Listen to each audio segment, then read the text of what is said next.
అవుతాయి. కొన్ని వాస్తు దోషాలు ఉంటాయి, అంటే అన్ని వాస్తు దోషాలకి పెళ్ళికి సంబంధం ఉండదు. కొన్ని వాస్తు దోషాలు ఉంటే పెళ్ళిళ్ళు కావు, కొన్ని రకాల వాస్తు దోషాలు ఉంటే పెళ్ళిళ్ళు లేట్ అవుతాయి, కొన్ని రకాల వాస్తు దోషాలు ఉంటే పెళ్ళిళ్ళు అయినా కూడా భార్యాభర్తల మధ్యన సయోధ్య ఉండదు.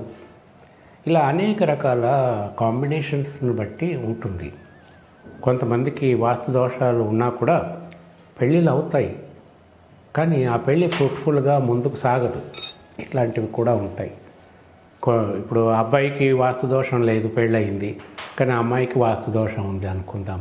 వాళ్ళ ఇంట్లో అమ్మాయి వాళ్ళ ఇంట్లో వాస్తు దోషం ఉంది, అబ్బాయి వాళ్ళ ఇంట్లో వాస్తు దోషం లేదు, వైస్ వర్స్. లేదా అబ్బాయి ఇంట్లో వాస్తు దోషం లేదు, అమ్మాయి ఇంట్లో వాస్తు దోషం ఉంది.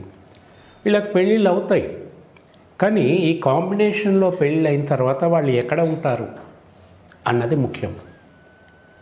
ఇందులో ఈ వాస్తు దోషాల నుంచి తప్పించుకోవటానికి కూడా పద్ధతులు ఉన్నాయి.